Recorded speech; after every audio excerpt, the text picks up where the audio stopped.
Diz o seguinte, o capítulo de número 5 e o versículo de número 25. 5, 25. Amém? E certa mulher, vítima. Quem é de Bíblia já entendeu. E certa mulher, vítima de um fluxo de sangue. Até aqui. Pode tomar assento. Vocês sabem que eu não preciso de muito, às vezes até com página em branco eu prego. Preguei um dia, um tempo atrás, sobre Malaquias, entre Malaquias e Mateus, os 430 anos obscuros, naquela página em branco que tem. O cara olhou para mim e disse assim: como é que o senhor me prega uma página em branco? Eu disse: eu preguei o que está na Bíblia. Sim, então isso basta, está na Bíblia. A página em branco está na Bíblia. Queridos, deixa eu considerar algumas coisas com vocês essa noite. Esse texto que nós acabamos de ler está conectado diretamente com um contexto um pouco remoto. Por quê? Porque faz parte de uma das várias andanças de Jesus por palmear a terra. Ele havia saído de sua cidade, não de origem, mas local, que era Cafarnaum, e tinha começado a pregar em alguns vilarejos e alguns povoados.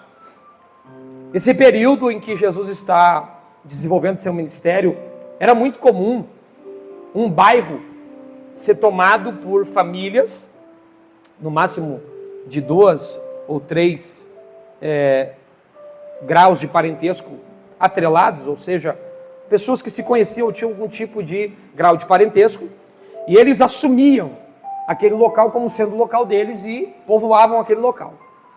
Então, normalmente, os lugares onde Jesus ia, as pessoas se conheciam. Era muito normal as pessoas se conhecerem. Até porque o índice de população da época era bem menor e a taxativa também era bem efêmera, era bem pequena. Jesus estava saindo de Cafarnaum e descobriram que ele estava indo em direção a Decápolis, ou ao local das 10 cidades, ou a Gadara, tanto faz, porque Gadara é uma dessas 10 cidades. Descobriram que ele estava indo para lá, e nessa descoberta, o povo tentou ir junto e não conseguiu. Diferente de quando ele havia perdido João Batista, que era seu primo, que o povo ele atravessa o lago de Genezaré e dá a volta, o povo já está do outro lado esperando ele. Dessa vez aqui o povo não conseguiu, no capítulo 5 eles não conseguiram acompanhar Jesus. Por quê? Porque eles receberam a informação de que Jesus ia sair de Cafarnaum muito tarde. Jesus já estava saindo, então não tinha como chegar lá antes dele. Porém ele chega lá com um terreno gigantesco. Pergunte qual? Uma dificuldade que ele enfrentou ao chegar lá. Qual é a dificuldade, pastor? Ele encontra uma dificuldade, eu estou usando a base de ordem cronológica dos fatos aqui. Eu aconselho que todos que pregam, todos que leem a Bíblia, todos que amam a palavra, comprar uma Bíblia em ordem cronológica. E na ordem dos fatores, na cronologia dos fatos, você vai perceber que Jesus encarou uma grande tempestade. A saber, o fato de que os discípulos foram submetidos a uma grande tempestade. Uma vez que ele entra no barco e diz: passemos para o outro lado do lago. E a ideia de passar era para aumentar o nível de compatibilidade do mundo espiritual com a esfera natural entre os discípulos e o próprio Cristo. Ele queria se revelar de alguma forma aos discípulos que até o devido momento ele não havia se revelado ainda. Então quando ele diz aos discípulos: entremos e passemos para o outro lado, a declaração dele, por mais que seja clichê e a gente já tenha ouvido por diversas vezes alguém dizer que a palavra era de alguma forma totalizada, a palavra estava de forma declarativa, de que eles iam passar, eu não quero considerar isso, senão antes, considerar com vocês que os discípulos estavam cansados, os discípulos estavam sobrecarregados, os discípulos não tinham se alimentado direito, os discípulos estavam com um problema que era um problema de ordem física, A saber, muito tempo sem ver a família, muitos dias longe de casa. Jesus tirava os discípulos dos seus lares, não no intuito de os levar para longe, os deixar longe de casa. Não, os tirava para dar uma diretriz, mas eles decidiam ficar. É por isso que uma das mensagens que Jesus pregou, e a mensagem foi um pouco dura, assim como aquelas que eu prego assim no culto de quinta, sabe aquelas mensagens light? Jesus pregou uma mensagem dura, e de repente Pedro olhou e disse assim: o senhor não se incomoda que o povo está indo embora? Até nós que estamos contigo, estamos notando que o povo está indo embora, e nós também saímos de casa para andar contigo. Jesus olhou para Pedro e disse assim: tu não gostou da mensagem? Não, mas é o povo. Vai com eles. Pode ir embora com eles também. Se tu quiser voltar para casa, pode ir. Pedro olhou e disse assim: para quem? Não é para onde. Quem fala para onde é porque não lê Bíblia. Para quem iremos nós, se só tu tens a palavra de vida eterna? Então, a ideia principal do ministério de Jesus com relação ao discipulado não é tirá-los de casa, mas é no ímpeto de ensiná-los e devolvê-los melhor do que o que saíram.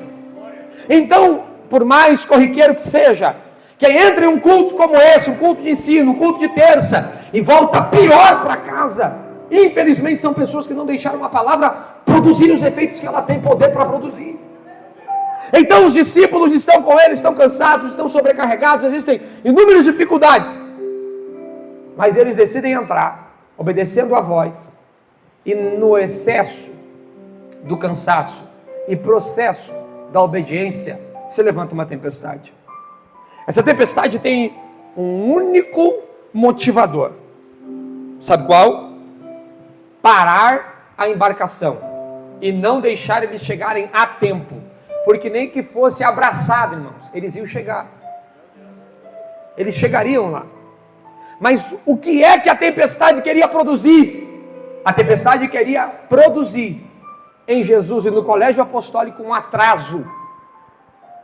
E essa tempestade não é uma tempestade comum.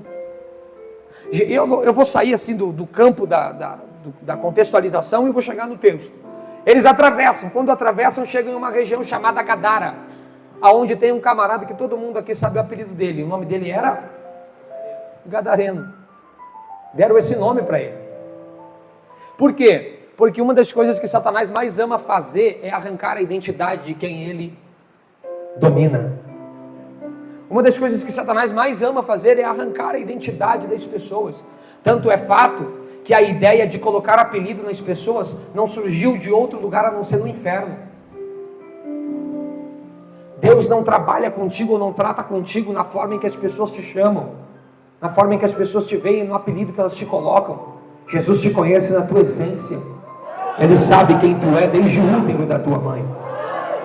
E digo mais, só por causa desse aleluia que alguém deu aí atrás com vontade, eu vou afundar o prego que é para tu entender. Jesus te conhece tanto que marcou a noite deste dia para tratar das tuas dores e para te colocar de pé e te abençoar. Chegaram do outro lado, se deparam com um homem que a Bíblia diz, não sou eu, a Bíblia diz, que arrebentava correntes, que dormia dentro de sepultura, que andava nu, que de madrugada corria dentro de Gadara, aos berros e aos gritos, e aos uivos, ninguém chegava perto dele. Um camarada que todas as mães, que tinham suas filhas, em idade ainda, que prematura, pequenas, declaravam para as filhas dentro de casa: cuidado, cuidado ao caminhar por Gadara, há um louco, há um lunático por aqui, há um homem doente por aqui, há um homem que as correntes não o seguram, há um homem que mora nas sepulturas e que desce os montes uivando e gritando, há um homem violento que caminha por aqui, há um homem que a família já tentou amarrar, segurar, trancar em casa, quebrou tudo, arrebentou tudo, saiu para a rua e perturba a nossa cidade. Cuidado. Só que de encontro a essas notícias espalafatórias, vem vindo Jesus com os discípulos. Quando a Bíblia diz que Jesus vem vindo, o gadareno sai da sepultura, vem para a beira da praia, se encontra com ele na beira da praia, dobra o joelho diante de Jesus e diz: Tu és o Cristo, Tu és o Filho de Deus vivo. O ímpeto de reconhecimento de quem Cristo é, naquele contexto, não é nada mais nada menos do que suavizar. É uma ordem eufemista, é uma condescendência, é declarar o seguinte: nós não vamos mexer contigo, só não mexe com a gente, deixa a gente onde a gente está, deixa a gente tranquilinho aqui. E quando Jesus abre a boca, no interrogatório, que foi de apenas uma pergunta, e não como algumas igrejas, que parece que fazem podcast com gente endemoniada, Jesus olhou e disse assim: como é teu nome? Por que é que Jesus pergunta o nome? Porque uma pessoa em sã consciência falaria o seu nome, e a fala do seu nome é a revelação do seu caráter. Quando ele pergunta qual é o teu nome, e ele diz: o meu nome é Legião, Jesus entendeu com quem estava lidando, e entendendo com quem estava lidando, deu uma ordem: sai dele agora. Por que é que Jesus diz sai dele agora? Porque Jesus estava querendo afirmar para os demônios que estavam, que eram mais de 6.000 demônios em um ser humano apenas. Quando ele diz sai dele, o que ele está declarando é: contigo eu não tenho nada para conversar. Eu quero o ser humano que está aí sendo dominado por ti, porque é com ele que eu vou me relacionar. Quando ele dá esta ordem, os demônios pedem: então nos envie para os porcos, nos dê um ponto de referência, nos dê um processo de habilidade comportamental. Só que você sabe tanto quanto eu, isso aqui você deve ter aprendido na escola primária: o porco é cognitivo, assim como muitos animais são. Quando os demônios entraram nos porcos, o que é que os porcos fizeram? Se precipitaram e se jogaram dentro do precipício, dentro da água. Por que que quando estavam dentro do rapaz, nunca jogaram o rapaz dentro da água? Porque até de longe Cristo tinha o controle, nunca deixou os demônios matarem ele, sem que tivesse um encontro com eles. Posso dar uma palavra para você que entrou aqui dizendo: eu perdi o controle de tudo, eu não sei mais para onde eu corro, eu não sei se eu vou para a esquerda, para a direita, eu não sei se eu volto. Que saudade de janeiro de 2023, que saudade de agosto do ano passado, que saudade de dezembro. Eu entrei em janeiro no perrengue, numa guerra, numa batalha, eu não sei o que eu faço. Eu quero te dizer de Deus, Ele ainda tem o controle de tudo, tudo está no controle dele. Ele tem o controle da tua casa, Ele tem controle da tua vida, Ele tem controle da tua saúde, Ele tem controle da tua família, Ele tem controle das suas finanças. E aquilo que Ele ainda não tem controle, eu quero te dar um conselho: entrega na mão dEle. Entrega na mão dEle. Ninguém merece começar o ano vendo uma discussão dentro de casa. Ninguém merece começar o ano vendo os pais querendo se separar. Ninguém merece começar o ano vendo irmãos brigando a ponto de se distanciarem, um querer ir para um lado e o outro ir para o outro. Ninguém merece começar um ano e ver a bancarrota das dívidas fazendo supremacia sobre toda a saúde financeira que você declarou ter. E eu vim aqui como profeta, porque se tu não tem força para encarar esse demônio, eu vou encarar ele hoje. Ira vai, Jorécia.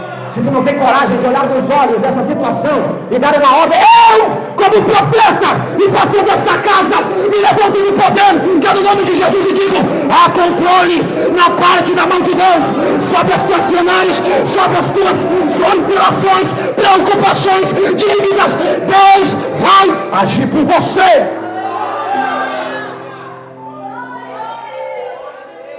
Eu estou aqui para te dizer que eu compro a tua guerra. Eu estou aqui para te dizer que a tua luta é a minha luta, a tua dificuldade é a minha dificuldade, a tua batalha é a minha batalha. E isso é ser pastor, meu filho. Isso é ser... Não é como eu conheço outro modelo. Então levanta essa cabeça. Se vale essa palavra, você não está sozinho. Eu e a minha família estamos do teu lado. Vamos orar por você e Deus vai te ajudar, vai te dar uma saída. Ele tem o controle. Por ter o controle, teve um encontro. Por ter um encontro, o encontro terminou com uma libertação. O encontro que termina com uma libertação, termina com um desejo. Qual é o desejo? Me deixa entrar no barco e caminhar com vocês, andar com vocês. Me deixa entrar no barco e ir por aí com vocês. Me deixe Jesus olhou para o homem que agora não está mais carregado de demônios e disse: não, volte para a sua casa. Existem pessoas que caminharão no cenário do nosso ministério por um tempo, outras nem entrarão. Por quê? Porque o encontro de Jesus com ele fez dele um pregador que até então não tinha feito nos discípulos. Sabe o que Jesus estava dizendo para ele? Tu não precisa entrar no barco? Mais ou menos aqui, ó. O que eles vão aprender? O tanto que tu foi escravo do diabo, tu é tão grato a mim que tu nem precisa entrar aqui dentro. Tu já aprendeu mais do que eles. Vai para casa. Eu vou de novo. A obra que Deus fará na tua casa, no teu lar e na tua família espantará tanta gente que ao olhar você retornando, que ao olhar você de novo voltando para o cenário aonde você teve que ser arrancado por tantas lutas, tantas guerras e tantas batalhas, olharão para ti e dirão: não é o mesmo que saiu daqui, não é a mesma pessoa. Eu estou liberando uma palavra, e quem crê em palavra profética, uma mão é pouco, tem que ser as duas para receber essa palavra. Volta para a tua casa. E Jesus diz: volta para a tua família. Terminando esse processo de libertação, Jesus decide entrar no barco mais uma vez e visitar outras cidades, na continuação da efetividade da sua chamada. É o ministério dele em ação. Não tem o que fazer. Essa é a chamada dele. Então não tem descanso, não tem mamão com açúcar. Jesus formou os seus discípulos debaixo de muita pancada. Para um ele chegou a olhar e disse assim: tu és Satanás. E ele não foi desleal. Não, só negou 3 vezes, mas depois Jesus recuperou ele de novo. Porque para quem tem um coração ensinável sempre haverá recuperação. Aleluia. Sempre haverá uma nova oportunidade. Jesus não dá descanso, continua com eles. Eles estão com ele, eles não largam do pé dele. E eu acho que se você tivesse a oportunidade de andar com Jesus, você também gostaria de ficar perto dele o tempo todo, né? Então eu não os julgo, porque não há questionamento, só há uma informação. E continuaram a caminhar por muitas cidades, pregando, ensinando e falando. Estava Cristo. Até que eles chegam em um determinado local, Denis, e a Bíblia diz que um principal da sinagoga, um pastor de uma igreja, só para você entender, foi até o lugar onde Jesus estava, incumbido de uma missão: buscar a vida para a sua própria filha. Mais uma vez eu volto a falar sobre família. O que é que ele foi buscar? Ele foi buscar Jesus. E quem busca Jesus não dá viagem perdida, meu filho. Aleluia! Agora quem busca carro, dá com os burros na água. Quem busca apartamento também dá com os burros na água. Agora quem busca Jesus, não, quem busca Jesus não dá viagem perdida não, meu irmão. Aleluia! Não dá bolo. Quem busca Jesus encontra ele. Buscou Jesus. Só que olha o detalhe. Diferente do centurião de Cafarnaum, ele não disse assim, ó: libera uma palavra e a minha filha vai ser curada. Ele disse assim, ó: eu vim aqui para uma coisa importantíssima. Qual? Te levar para minha casa, nem que seja contra a tua própria vontade. A minha filha está moribunda, a minha filha está para morrer a qualquer momento. Só que ele não sabia, mas a filha já tinha morrido. E aí, pastor? E aí que a gente precisa ser privado de algumas informações no desenvolvimento da nossa busca a Deus. Porque se nós recebermos algumas informações, isso vai catalisar o nosso cérebro a ponto de nos paralisar sem ter chegado nele. Não entendeu? Então eu vou tentar te explicar. Você entrou aqui com algumas informações negativas com relação ao início do teu ano, com problemas pessoais, problemas financeiros, problemas interpessoais, problemas de ordem física, emocional, financeira. Você entrou aqui. Mas sabe qual é a maior alegria dessa noite? Você sabe ou não? Não? Você chegou. Eu vou falar. Teve gente que foi para frente do espelho, se arrumou, e quando deu 18 horas e 40 minutos, recebeu um telefonema e não pôde vir para o culto. Teve outros que pela manhã acordaram e disseram: hoje tem culto, eu vou para o culto hoje. Mas depois do almoço passaram mal e mandaram mensagem avisando que não estariam porque ainda não estavam bem de saúde. Tiveram outros que, e isso é fato, eu e minha esposa estávamos vindo, a gente deu uma olhada para o tempo, eu digo: meu Deus, e o povo, Jesus? Por quê? Porque teve outros que olharam para o tempo, abriram a porta e viram trovejar, e todo trovão anuncia chuva, e disseram: eu não vou para o culto, eu vou pegar chuva no caminho e vou chegar encharcado, e não conseguiram.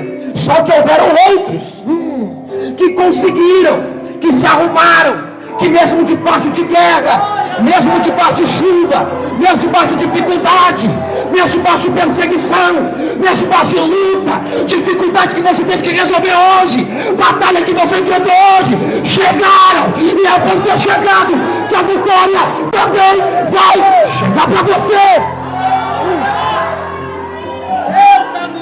Eu não concordo com um Deus discrepante, eu não concordo com um Deus irrelevante. Abençoa os que não vieram. Eu sou de um Deus e filho dele, por paternidade conferida, que ele ama quem se esforça, ele ama quem faz esforço, quem encara adversidades. Eu vou, nem que seja na peleja, eu vou, nem que seja com dor, eu vou. E tu vem, chegou, então te alegra, a vitória é tua. Eu não acredito nessa ideia de que Deus abençoa a todos. Nós podemos ser todas criaturas dele, mas filhos é só alguns. Porque filho, para ser filho, tem que reconhecer paternidade. Então quero uma palavra? Te alegra. Você tem um pai, e esse pai não deu viagem perdida, ele está aqui, e ele vem por causa do teu clamor. Prova que é por causa do meu clamor. Eu provo, aonde estiverem 2 ou 3 reunidos em meu nome, no meio deles eu estarei. Ele está aqui por causa de ti, ele desceu por causa da tua oração, ele desceu porque te improvisou ele nesse lugar. Eu paro ou eu continuo? Se vire depois com a janta. Brincadeira. Chegou? Chegou. Eu intuito, levar Jesus para casa. Por quê? Porque a palavra dele até é boa. Eu gosto. É legal. É bacana. Eu sei que rolou uma história aí que o tal do centurião demonstrou fé maior do que muitos que andavam com ele. Mas eu não quero só a relação com a palavra. Eu quero poder entrar para a história. Por quê? Eu quero que ele entre dentro da minha casa. Eu quero que ele caminhe na sala. Quer mais? Eu quero que ele entre no quarto da minha intimidade. Eu quero que ele passeie dentro do meu lar, dentro da minha casa. Eu saí de lá sozinho com a palavra, com o amor na minha vida. Mas eu quero voltar de mão dada com ele hoje. Por quê? Porque a maior ostentação e vergonha para Satanás não é tu sair do culto com o bolso cheio de profetada, cheio de mentira, invenção. Não, a maior ostentação que a gente pode fazer para a vergonha de Satanás é pegar na mão de Jesus e entrar dentro de casa. E aí, Satanás, vai me encarar agora? Antes tu me encarou, antes tu pintou, me encara agora. O grandão da Galileia está comigo. Mexe comigo agora, mexe com a minha casa agora, mexe com a minha família agora. É para quem quer. Isso aqui não é para qualquer um, é para quem recebe. Então levanta essa mão aí, porque ele vai voltar contigo para dentro da tua casa.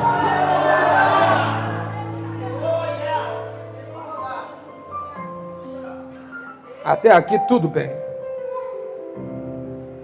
Só que vai acontecer um pequeno problema. Qual? Eu vou ter que aprender a repartir ele. Com quem? Com outras pessoas que estão piores do que eu.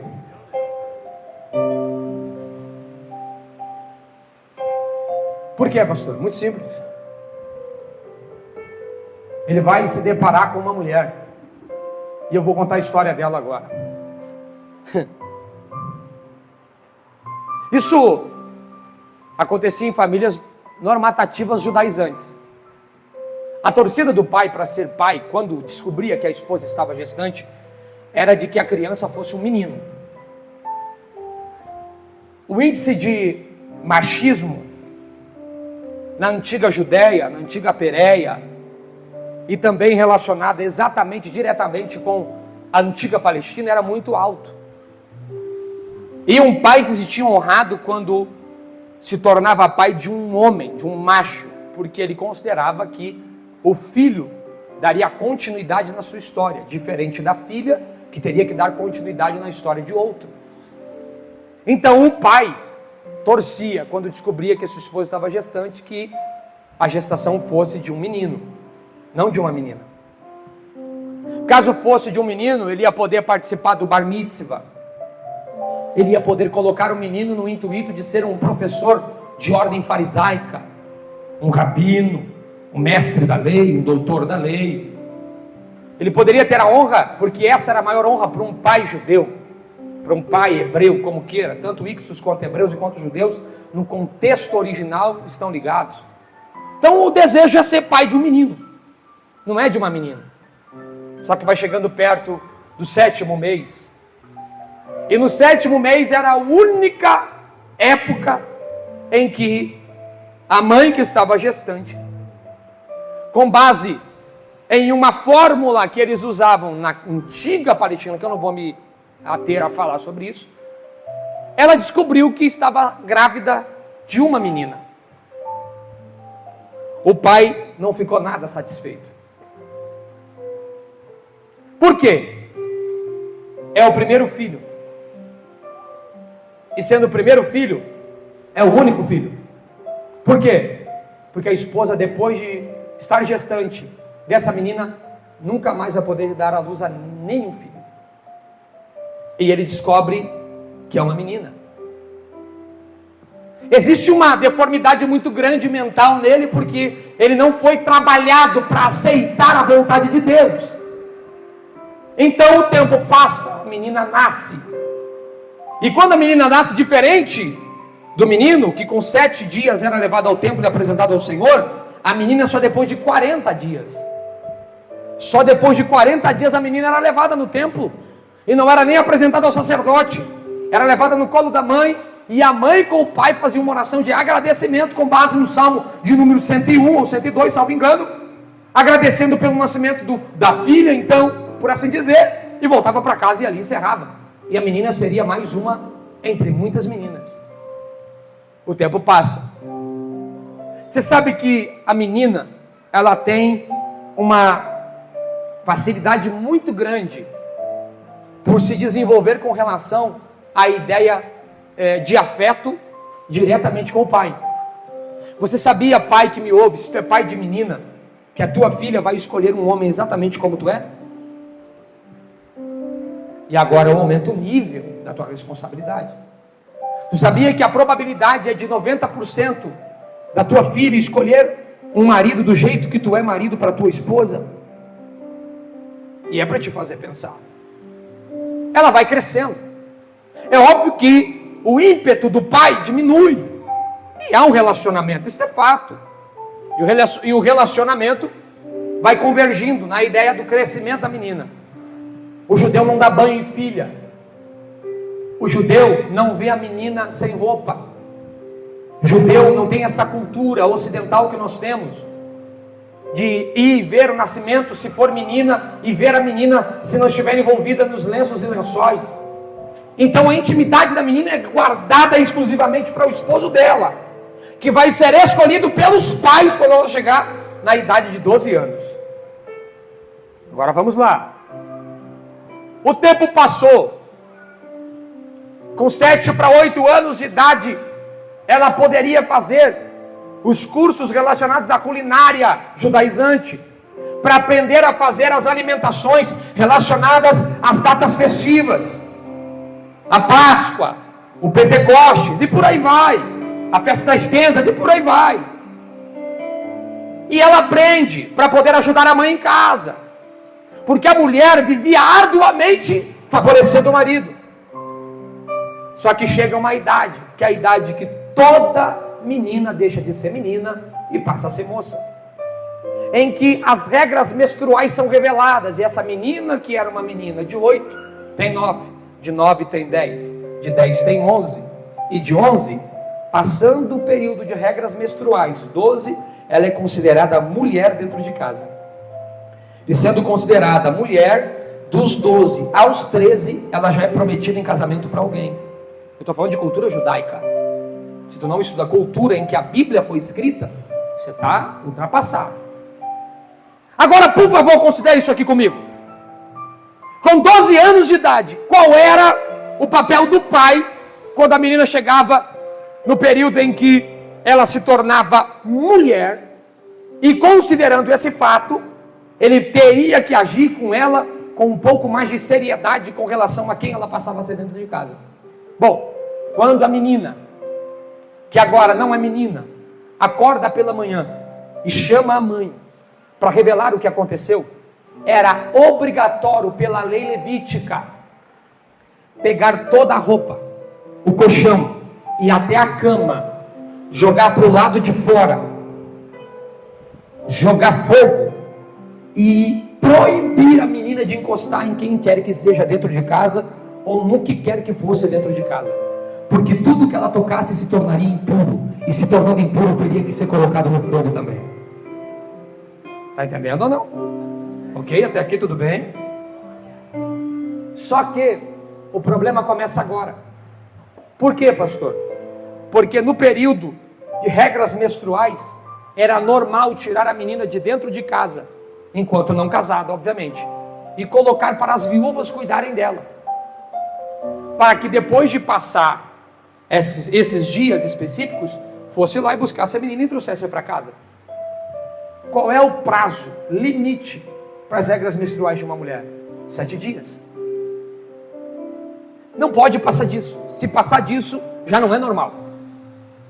O pai volta junto com a mãe depois de 7 dias para buscar a filha, com a seguinte ideia: agora eu tenho que programar a vida da minha filha, o casamento dela. Deus não me deu filho, então eu tenho que programar a vida dela para o futuro dela. Quando ele chega lá, o que a viúva, a ama de cuidado, tem a dizer é o seguinte: a tua filha não pode sair daqui. Por quê? Porque ela continua sangrando. Quando que eu volto? Volte daqui mais 5 dias. 5 dias ele volta. E a menina, que a gente tanto fala que é a mulher do fluxo de sangue, foi uma menina. Tinha sonhos, tinha uma família, tinha um lar, tinha uma casa. E agora, o pai volta para buscá-la. E mais uma vez a resposta é essa: ela não pode sair daqui. E aconselho o senhor a procurar um especialista, porque ela não para de sangrar. Dá para você imaginar o desespero dessa menina em ter sido arrancada de dentro de casa, ter sido colocada dentro de um ambiente que ela desconhecia, no intuito de que dali 7 dias o pai a buscaria, e agora o pai vai para buscar e não pode buscar, vai para buscar e não pode levar, vai para buscar e não pode fazer nada. O tempo passa e o pai começa a investir tudo que tem para curar a filha, e nada resolve, nada resolve, nada resolve. 12 anos se passaram. Eu disse quantos? 12. Quantos? 12. Se com 12 ela descobriu mais 12, então ela tem 24. Com 24 anos de idade, toda mulher judia, ela já tem pelo menos 4 filhos, 4 sonhos, já passou por 4 gestações, já tem casa, já tem esposo, já tem uma vida, já tem um labutar cotidiano. E essa menina não tem nada. E aqui é grifo meu, e está na Bíblia. Se tu tiver uma King James, é possível que tu tenha a mesma versão. Olha o que diz o verso de número 25: e certa mulher, vítima de um fluxo de sangue. Por que vítima, pastor? Vítima porque ela não fez nada para merecer o que aconteceu com ela. E tem gente que está aqui dentro me ouvindo dizendo a mesma coisa. O que é que eu fiz para merecer numa família tão problemática? O que é que eu fiz para merecer ter casado com um camarada tão duro, tão grosso, tão estúpido? O que é que eu fiz para merecer ter filhos tão mal educados, tão irresponsáveis, tão ingratos? O que é que eu fiz para merecer Se eu estou indo bem na empresa, estou fazendo tudo certo, e de tempo em tempo é um xingamento, é uma chacota, alguém me chamando, me cobrando. O que é que eu fiz para merecer? Sabe qual é a resposta? Nada. Quer condescendência? Vai ter agora. Realmente tu não fez nada. Tu não merecia passar por isso. Só que quer uma verdade? Sim ou não? Sim ou não? Tu também não é digno. Se caso tu continuar dizendo que não merecia, tu também não será digno de viver um milagre e poder se tornar ponto de referência na vida de alguém. Quer ver? Você deu glória, você não deu nem glória disso, você não entendeu nada. E eu vou explicar agora. Se eu começo a pedir condescendência e dizer, eu não mereço passar por isso, onde já se viu, eu não fiz nada de errado, e não entendo que por trás disso Deus tem alguma coisa que Ele está querendo fazer para se revelar na minha vida, automaticamente eu estou tentando sabotar aquilo que Deus quer fazer sobre mim. Então quer uma palavra? Tu pode até ter sido vítima dessa situação. Tu pode até ter sido vítima dessa situação que está roubando a tua fé, roubando as tuas energias e acabando com a tua saúde psíquica e emocional. Pois eu quero dizer uma coisa muito séria. No meio disso tudo, Cristo se revelará. E se revelando, aquilo que te fez se tornar vítima, nunca mais te segurará. Ele vai mostrar o quão poderoso Ele é. Para que eu considere e tome meu assento. O tempo passou. E ela está morando num vale. Esse vale é um vale considerado pelos principais estudiosos como sendo o vale de Elá, o vale aonde Davi venceu Golias, que se tornou a casa de aconchego para as viúvas e para meninas que sofriam de fluxo ou de outros tipos de doenças que impossibilitavam ficar no núcleo familiar. Outro fato, era nesse vale em que boa parte dos cegos e aleijados também moravam. Um belo dia, um desses muitos cegos subiu para esmolar. Eu estou contando uma história bíblica, eu estou contando uma história aqui hoje. Subiu para esmolar. E subindo para esmolar com outros 10. Diz a Bíblia Sagrada que ele se põe no caminho. Tem duas Jericós na Bíblia, a antiga, as muralhas, e a nova construída por Herodes o Grande. Ele está entre as duas, da antiga para a nova Jericó, porque era um lugar turístico, onde os turistas passavam para observar, naquilo que diz respeito ao contexto geográfico, o que fazia parte da história. E ali estão os mendigos, ali estão os cegos, ali estão os aleijados, mendigando no caminho. E tem um camarada que ouve um burburinho, e ouve alguém dizendo, Jesus está passando aí. E ele pensou, eu sei quem é esse cara. Ele é filho de Davi. E ele dá um grito bem alto. Jesus, filho de Davi. Ninguém tinha chamado Jesus assim ainda. Porque é que quando ele chama Jesus filho de Davi, Jesus para e ouve o grito. Porque quando ele diz Jesus filho de Davi, ele está invocando o trono de autoridade davídico para Cristo. Ele está dizendo, o trono em que senta Herodes não é de Herodes. O trono em que senta Herodes é teu. Tu é filho de Davi. Tu é digno de mandar em toda a plenitude da terra. Eu mesmo cego reconheço a realidade de quem tu és, Jesus filho de Davi. E aí ele termina a frase, tendes misericórdia de mim. Misericórdia é uma palavra do grego koiné, que se soletra por duas palavras, misericordial, que significa miserável coração. Ele estava dizendo, tenha este miserável no teu coração. Olha o que ele disse, Jesus filho de Davi, Jesus que se assenta no trono. Só um pedido eu te faço, eu sei que eu não sou merecedor, eu sei que eu não sou digno, mas arruma um cantinho para mim no teu coração. Arruma um cantinho para mim dentro de ti. A Bíblia diz que Jesus mandou chamá-lo. Uns tinham mandado ele calar a boca, Jesus mandou chamá-lo. Quem é que tu pensa que Jesus mandou chamar o cego? Os mesmos que mandaram calar a boca. Porque é assim que Jesus faz. Quanto mais torce contra, maior é a evidência. Quanto mais torce contra, maior é a eloquência. Maior é o que ele vai fazer por intermédio de ti. Chamaram o cego. A Bíblia diz que ele não quis a ajuda de ninguém.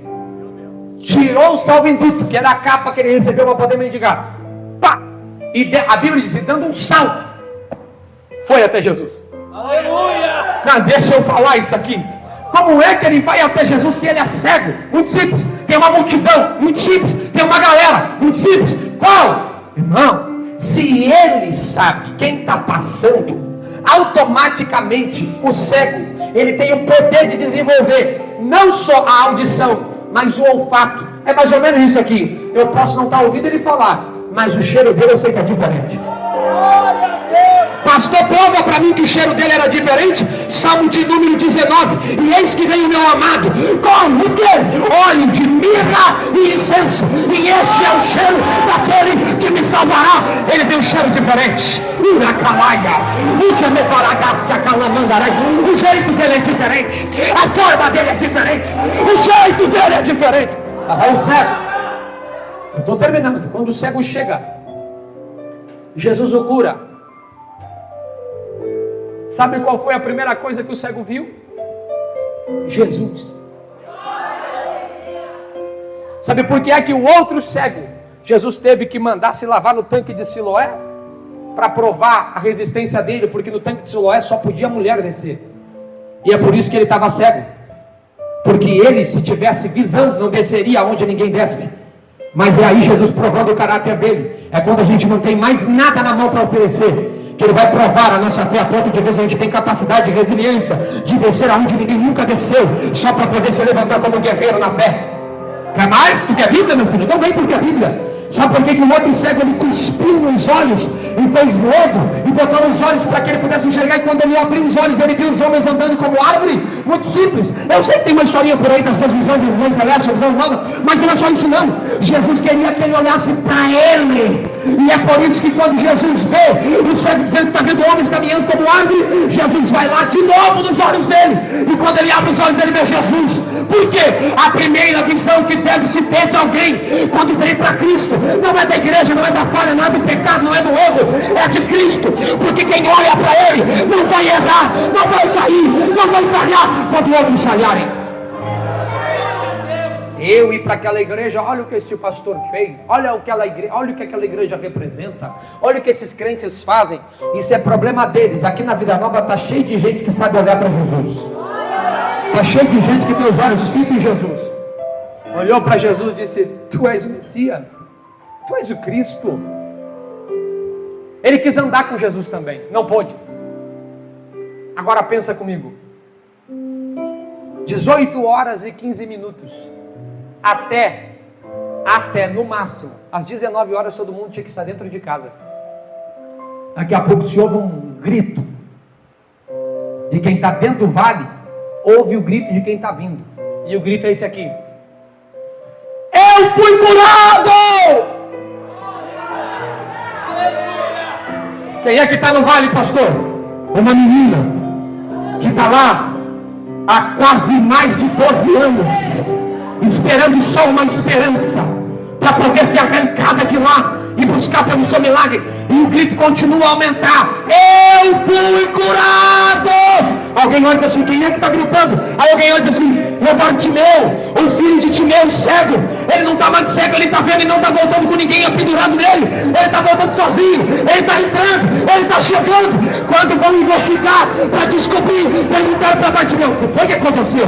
Quem é que te curou? Ele começa a dizer: eu sei de uma coisa, o nome dele é Jesus, o nome dele é Jesus, o nome dele é Jesus. E o que mais que tu sabe? Ele é lindo, ele é perfeito, ele é cheiroso, ele é amável, ele é querido, ele é digno, ele é maravilhoso. Urabaxaia, aialabácia, Jovesse, daiacalaio, eriminaragácia. Ele é perfeito, ele é honrado, ele é belo, ele é amável, ele é digno, ele é quem levanta, ele é quem abate, ele é quem restaura, e ele também é quem quebra, ele é quem cura, ele é quem toca e fere, ele é quem dá a vida, e ele é também quem tira, ele é quem é digno. E os anjos dizem: Santo, Santo, Santo, Kadosh, Kadosh, Kadosh, Jeová, Sabaoth.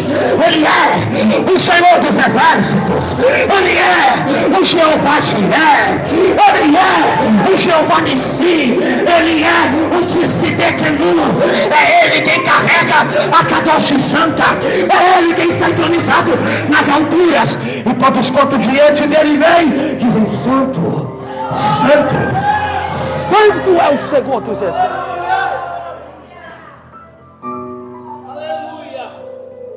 Eu encerro agora. A menina ouviu. Quando meu professor de teologia, Rafael Pascoaloto, trouxe o livro do compêndio literário da cultura judaica com relação a essa história, eu fiquei apavorado. Porque o grito de Bartimeu fez um monte de gente sair do vale. Aleluia! Glória a Deus! O grito de Bartimeu, sabe aquele grito de liberdade?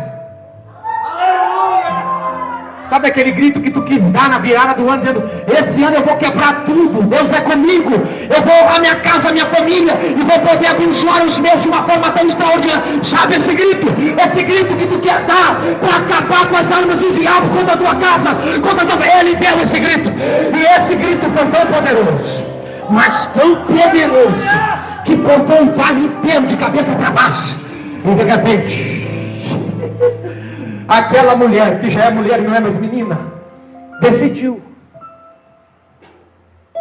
eu tenho que botar uma roupa da forma que eu não seja reconhecida. Há uma probabilidade muito grande dela ter se vestido de roupa masculina, porque a roupa masculina era mais fácil de estancar o fluxo sanguíneo dela. Porque os homens usavam, as mulheres não, os homens usavam um cinto que prendia uma túnica que firmava as partes não só íntimas, como também as partes musculares da perna, porque eles caminhavam demais. Então isso aqui é um contexto cultural muito grande, mas só para vocês entenderem, é muito provável que ela se vestiu de roupa masculina para ir até onde Jesus estava, e é por isso que ela não foi reconhecida. Vamos lá, ela botou uma roupa, se vestiu, e aqui está o detalhe. Pergunte qual? O milagre começou agora. Por quê? Porque ela tinha tudo para ficar em casa, mas na primeira oportunidade,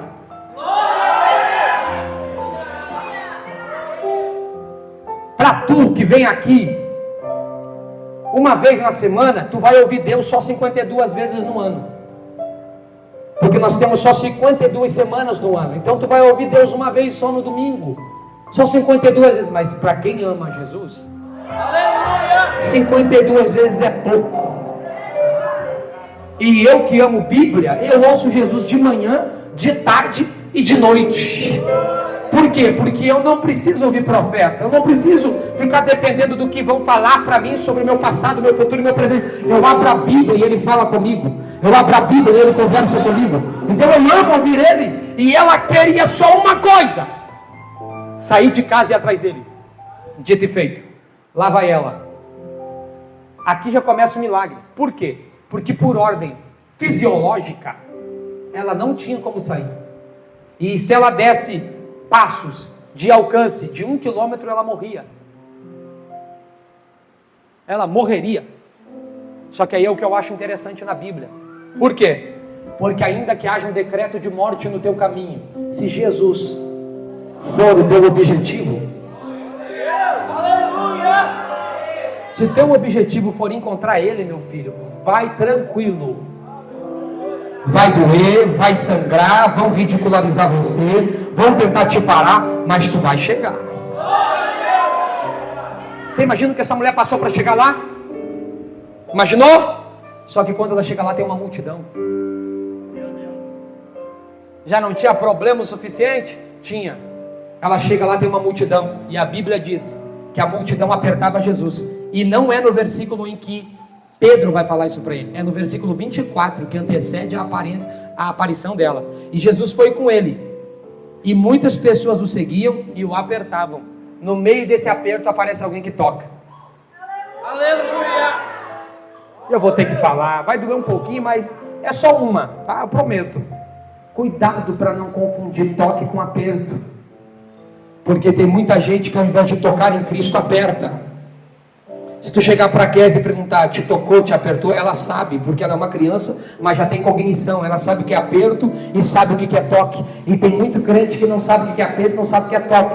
Tem orações que você não está tocando, você está apertando. Tem orações que você não está tocando, você está inquirindo. Tem orações que você faz que na verdade você não é digno de receber a resposta.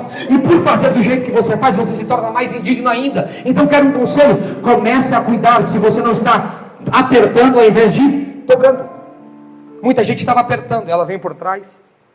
Por que é que não vem pela frente? Muito simples, irmão. Ela chegou depois. E quem chega depois vai ter que encarar a multidão. Chegou depois. Já tinha gente lá muito tempo antes dela. E o próprio Jairo está conversando com Jesus enquanto ela vem vindo. Ela vem por trás. E a Bíblia diz que a única coisa que ela queria, depois de ouvir falar quem era Jesus, era tocar. E aí, quer saber ou não? Era a única coisa que ninguém estava fazendo. Não, vou de novo. Não, vou ter que ir de novo. A única coisa que ela queria era tocar. E era a única coisa que ninguém estava fazendo. Por quê? Porque quando tu faz o que ninguém faz, Glória a Deus! tu recebe o que ninguém recebeu. Aleluia! Ela vem e toca. Quando toca, ela sentiu, está curada. E agora eu termino. Fique de pé.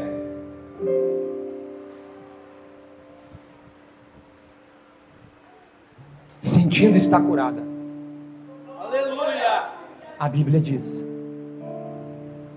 que Jesus virou para trás e começou a procurá-la. A Bíblia diz que ela começou a procurar ela. Ou seja, Jesus já sabia que era ela. Só queria procurar para saber onde é que ela estava se escondendo. E sabe o que eu quero considerar contigo para encerrar? É o que eu li. Ela era vítima de uma enfermidade, mas nunca agiu como tal. Aleluia! Posso falar? Cuidado com esse vitimismo. Cuidado com esse cenário em que você está inserido e que você diz, eu não mereço isso. Sabe qual foi o pecado de Jó? Esse aí. Jó pecou, senhores. Quando ele disse para Deus que ele não merecia passar pelo que ele estava passando. Só que só Deus sabe daquilo que a gente merece ou não. Ela tem tudo para se vitimizar e morrer no vale. Mas ela decide se levantar e dizer, não, eu não vou vestir a roupa de vítima. Glória a Deus! Não vou não, eu vou correr. Enquanto ainda houver tempo eu vou chegar nele. Nem que eu morra no caminho, mas eu vou. Aleluia! Eu gosto de uma história que é contada pelos principais psicólogos da atualidade. E lendo um livro sobre comportamento emocional, o escritor conta uma história que aconteceu em 2004, salvo engano. No Arizona, mais especificamente em Phoenix, no Arizona, eles fizeram um experimento em uma cadeia. E nessa cadeia, os prisioneiros que eram colocados lá, todos eram condenados à morte.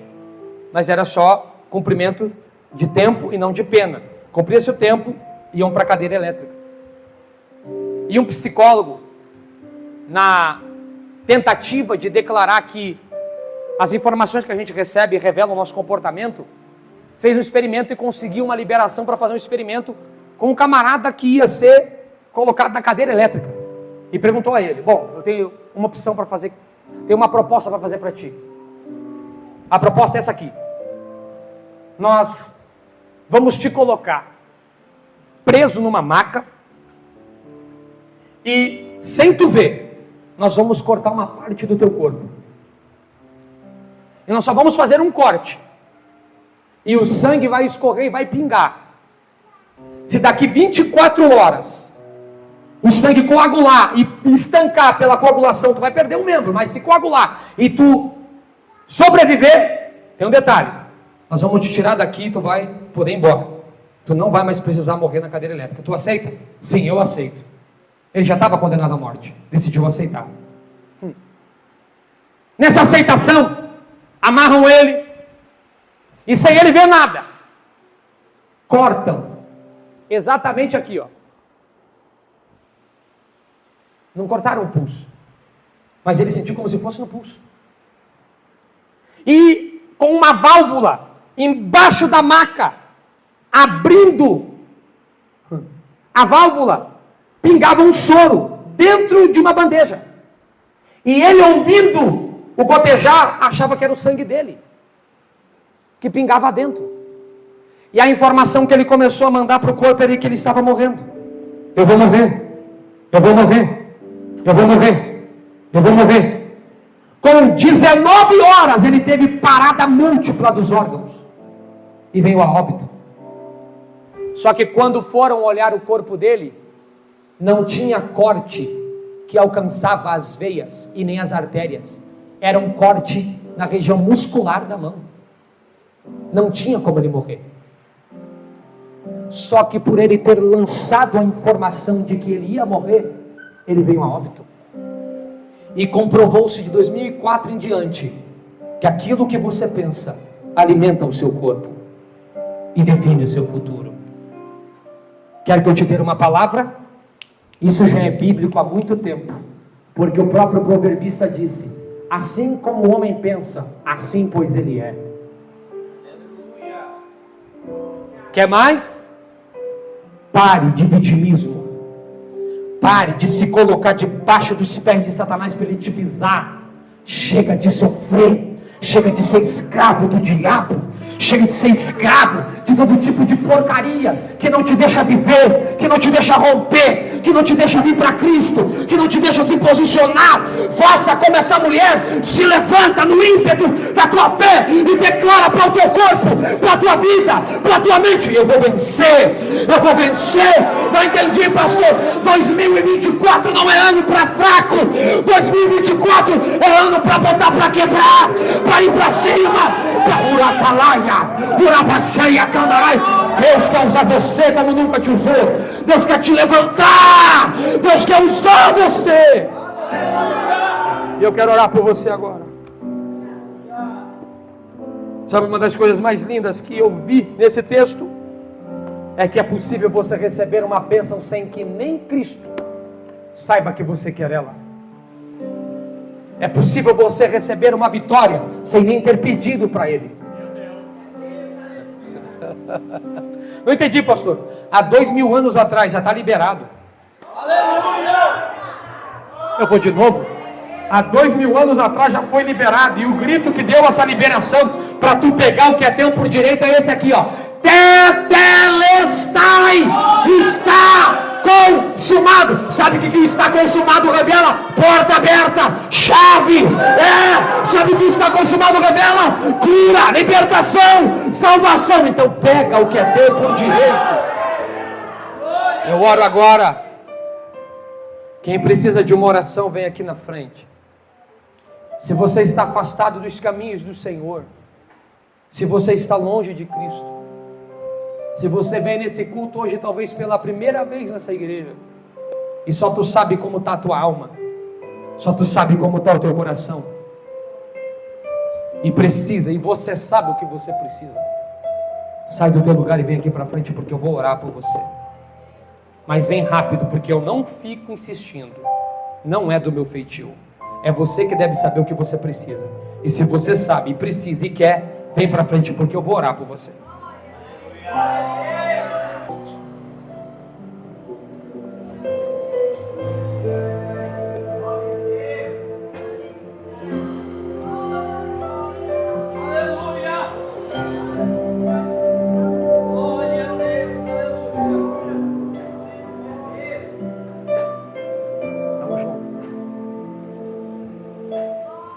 Há mais alguém que precisa de uma oração? Venha.